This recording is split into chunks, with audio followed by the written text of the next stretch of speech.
এই দাঁড়াও, আসা যাওয়ার পারলো।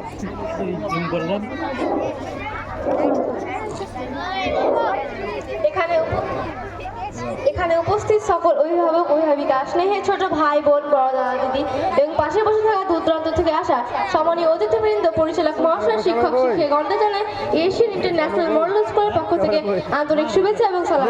আসসালামু আলাইকুম ওয়া রাহমাতুল্লাহি ওয়া বারাকাতুহু। আমরা আপনাদের সামনে বিদ্যাসন বলে একটি নাটক উপস্থাপন করতে চলেছি। আমার নাম আনিশা নরিন, আমি ষষ্ঠ শ্রেণীর ছাত্রী। আমি এই নাটকের সূত্রধর হিসাবে অংশগ্রহণ করেছি। আসসালামু আলাইকুম ওয়া রাহমাতুল্লাহি ওয়া বারাকাতুহু। আমার নাম তামান্না খাতুন, আমি ষষ্ঠ শ্রেণীর একজন ছাত্রী। আমি এই নাটকটিতে বৃদ্ধা মায়ের চরিত্রে অংশগ্রহণ করেছি। আসসালামু আলাইকুম ওয়া রাহমাতুল্লাহি ওয়া বারাকাতুহু। আমার নাম ফাহমিদা খাতুন, আমি ষষ্ঠ শ্রেণীর একজন ছাত্রী। আমি এই নাটকে মিতু হিসেবে অংশগ্রহণ করেছি। আসসালামু আলাইকুম, আমার নাম ইসরাত জাহান, আমি ষষ্ঠ শ্রেণীর একজন ছাত্রী। আমি এই নাটকে ছেলে হিসেবে অংশগ্রহণ করেছি। আসছে না তো, একটু সাইডে।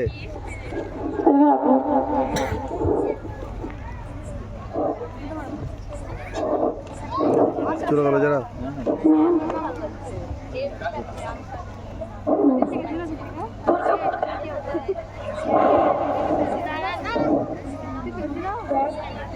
এটা ফটো করবো না।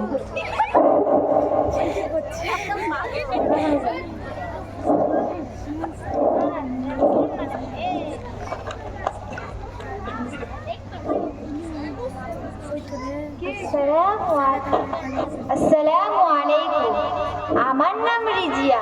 তো আপনার নাম কি? ওয়ালাইকুম আসসালাম, আমার নাম মিতু।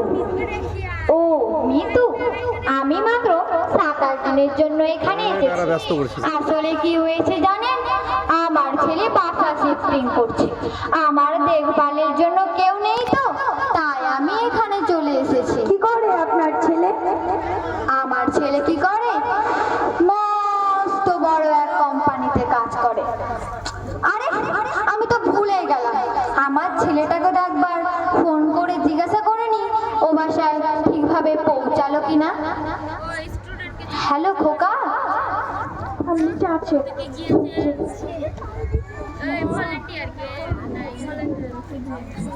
আচ্ছা যে বন্ধ।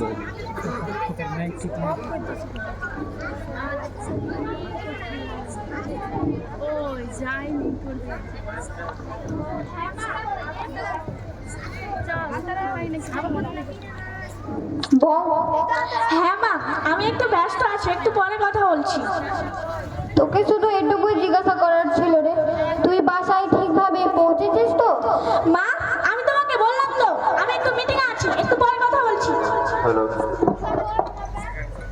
কেটে দিল।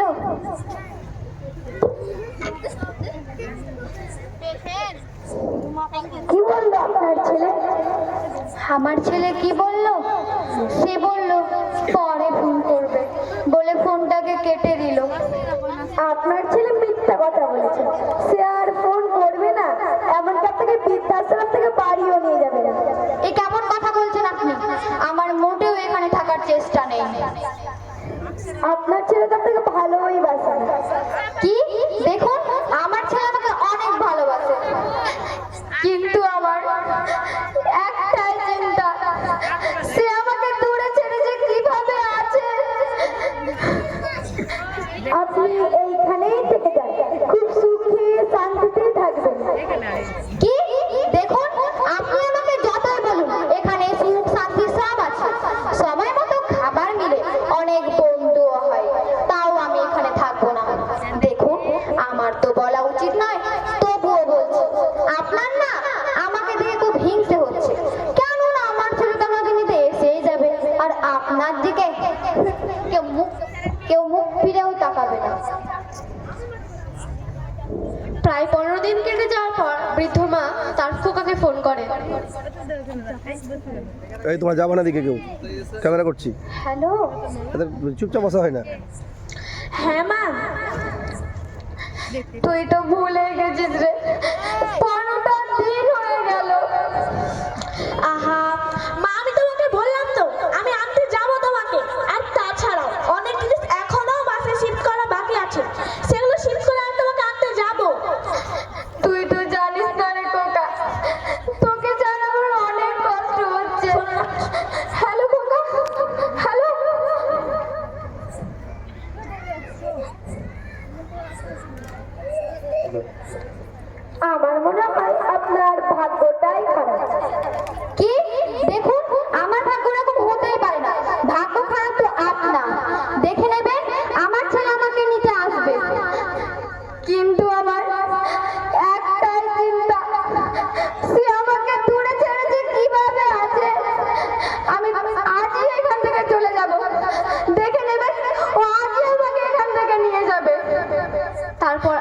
বৃদ্ধা মা তার খোকাকে ফোন করে।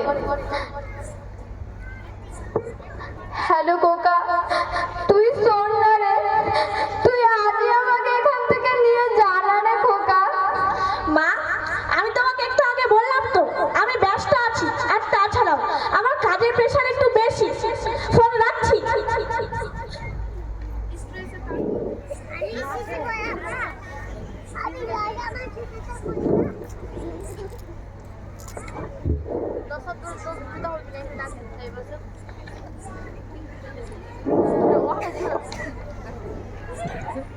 ঘুমোচ্ছে। তারপর অনেকদিন পর অর্থাৎ 45টি দিন কেটে যাওয়ার পর হঠাৎ বৃদ্ধা মায়ের বুকে যন্ত্রণা শুরু হয়। 45টি দিন হয়ে গেল, তবু আমার খোকা আমাকে নিতে এলো না। আপনি একটা কাজ করুন না, আমার ছেলেকে একবার ফোন করুন না।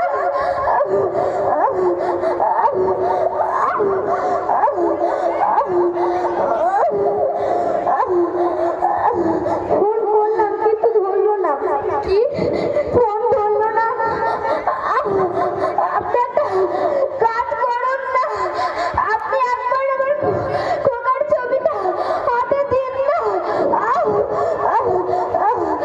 আপনার একবার আমার খোকাকে ফোন করেন না। অনেকবার ফোন করলাম কিন্তু এবারও ধরলো না। কি? এবারও ফোন ধরলো না? কেন যে আমার এই আশা বুকে পুষে রাখি, আজ বুঝতে পারলাম আশা থেকে শুধু ব্যথাই মেলে। কেন যে বাচ্চারা আমাদেরকে এখানে এভাবে রেখে চলে যায়। আপনি একটা কাজ করবেন, আমি যখন মারা যাব তখন আপনি আমার ছেলেকে খবর দেবেন আর বলে দেবেন ও যেন দয়া করে ওর জিনিস নিয়ে যায়, ও আমার লাশটাকে যেন